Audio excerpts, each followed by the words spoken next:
Mark సువార్త 9వ అధ్యాయం 23వ వచనంలో దేవుని వాక్యం ఇలా సెలవిస్తుంది. నమ్ముట నీ వలనైతే నమ్మువానికి సమస్తము సాధ్యమే. నీవు దేవుణ్ణి నమ్ముతున్నావా అని ఎవరైనా మనల్ని అడిగితే వెంటనే నమ్ముతున్నాను అని చెప్పేస్తాం. నిజానికి దేవుణ్ణి నమ్మడం అంటే మన దృష్టిలో దేవుడు ఉన్నాడని నమ్మడమా, లేక దేవుడు మన జీవితంలో ఎలాంటి గొప్ప కార్యాలైనా చేయగలడని నమ్మడమా? దేవుడు మన కోసం ఏమైనా చేయగలడని నమ్మే క్రైస్తవులు మాత్రం చాలా తక్కువ మంది ఉన్నారు ఈ లోకంలో. ఒకవేళ దేవుడు ఏదైనా చేయగలడు అని నమ్మే వాళ్ళను చూస్తే వాళ్ళు ఈ లోకం మీద ఆధారపడరు, కానీ పూర్తిగా దేవుని మీదనే ఆధారపడేవారుగా ఉంటారు. మరి మీరు దేవుని మీద ఆధారపడేవారుగా ఉన్నారా? మనుషుల మీద, అంటే ఈ లోకంలో ఉన్న దానిపైన ఆధారపడేవారిగా ఉన్నారా? ఎప్పుడైనా కష్టం వస్తే దేవుడు తీరుస్తాడని అవసరం కోసమే నమ్మడమా, లేక మన జీవితాన్ని దేవుని చేతుల్లో పెట్టేంత నమ్మకం ఉందా మనకు? ఒక్కసారి ఆలోచిద్దామా? దేవుణ్ణి నమ్ముట నీ వలనైతే అని యేసు ప్రభువు చెప్పాడు అంటే నమ్మడం అనే ప్రక్రియ ఎంతో కష్టమైందని మనం గ్రహించాలి. నిజమే కదా, ఇది జరుగుతుందా, ఇది పోతుందా, ఇది అవుతుందా అని ఎన్నో విషయాల్లో మనకు సందేహాలు ఉంటూ ఉంటాయి. నిజానికి కొన్నిసార్లు మనుషులను నమ్మినంత తేలిగ్గా దేవుణ్ణి నమ్మే పరిస్థితిలో మనం ఉండము. దేవుడు కనబడడు కాబట్టి ఆయన హృదయపూర్వకంగా నమ్మడం అంటే చాలా గొప్ప విషయమే. నేను దేవుణ్ణి నమ్ముతున్నానని చెప్పేవారు ఏ గత్యంతరం లేక నమ్ముతున్నారా, లేక నిజంగా హృదయపూర్వకంగా ఆయన ప్రేమించి ఆయన నమ్ముతున్నారా?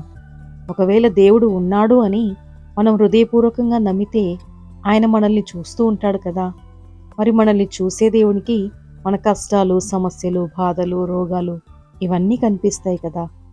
మరి దేవుని బిడ్డలమైన మనము ఈ సమస్యల్ని మోస్తూ దుఃఖంలో ఉన్నప్పుడు దేవుడు చూస్తూ ఊరుకుంటాడా? ఆ కష్టాలు తొలగించడా? దేవుడు చూస్తున్న వాటి గురించి మనం బాధపడటం వల్ల మనకేదైనా ప్రయోజనం ఉందా?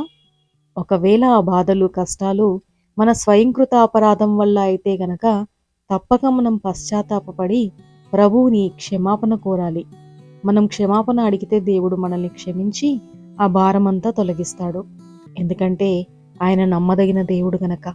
యోహాను రాసిన మొదటి పత్రిక 1వ అధ్యాయం 9వ వచనంలో మన పాపములను మనము ఒప్పుకొని ఎడల ఆయన నమ్మదగిన వాడును నీతిమంతుడును గనక ఆయన మన పాపములను క్షమించి సమస్త దుర్నీతి నుండి మనలను పవిత్రులనుగా చేయును అని వ్రాయబడి ఉండట చూస్తాము.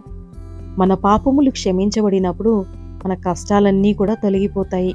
ఒకవేళ మన ప్రమేయం ఏమీ లేకుండా ఏదైనా బాధ, కష్టం, రోగము మనము అనుభవిస్తూ ఉన్నట్లయితే వాటిని ఉద్దేశపూర్వకంగా దేవుడే మన జీవితంలో అనుమతించి ఉంటాడని మనం నమ్మాలి.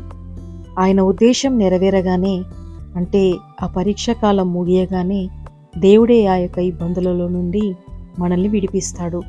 అప్పటిదాకా ఓర్పుతో, సహనముతో మనము కనిపెట్టుకుని ఉండాలి.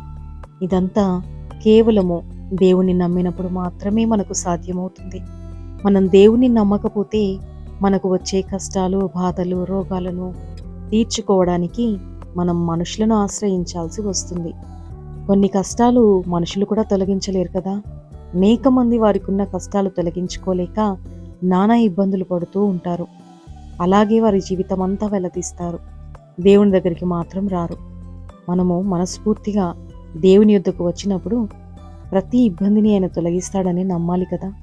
ఈ లోకానుసారమైన మనసు ఉన్నవారు మాత్రమే దేవుణ్ణి నమ్మలేక ఆయన దగ్గరకు రాలేని స్థితిలో ఉంటారు. ప్రభువైతే అందరికీ చేతులు చాచి ఆహ్వానం పలుకుతున్నాడు. ప్రయాసపడి భారము మోసుకొనిచున్న సమస్త జనులారా నా యుద్ధకు రండి, నేను మీకు విశ్రాంతి కలుగజేతును అని మత్తయి సువార్త 11వ అధ్యాయము 28వ వచనంలో రాయబడి ఉంది. మనము పిలుస్తున్న దేవుని నమ్మి ఆయన దగ్గరికి వెళ్తే మన భారమంతా తొలగిస్తానని దేవుడు వాగ్దానం చేస్తున్నాడు. కాబట్టి హృదయపూర్వకంగా దేవుణ్ణి నమ్మగలిగి మన భారమంతా ఆయన మీద వేస్తే మన యొక్క సమస్యలను, ఇబ్బందులన్నింటినీ తొలగించి మనకు శాంతి, సమాధానాన్ని, సంతోషాన్ని కూడా ఇచ్చి దేవుడు మన జీవితాల్ని ఆశీర్వదిస్తాడు. మనం చేయాల్సిందల్లా మన పొరపాట్లను, మన పాపాలను, మన తప్పిదాలను ప్రభువు సన్నిధిలో ఒప్పుకొని పాపక్షమాపణ పొందుకోవాలి. ఆయన నమ్మదగిన వాడు, నీతిమంతుడని మనం ఇంతకుముందే చదువుకున్నాం కదా. మన ప్రతి పాపమును ఆయన క్షమిస్తాడు. మన ప్రతి దోషాన్ని ఆయన రక్తంలో కడిగి మనల్ని నూతనపరుస్తాడు, మనల్ని పవిత్రపరుస్తాడు, మనల్ని ఉన్నతంగా ఆశీర్వదిస్తాడు.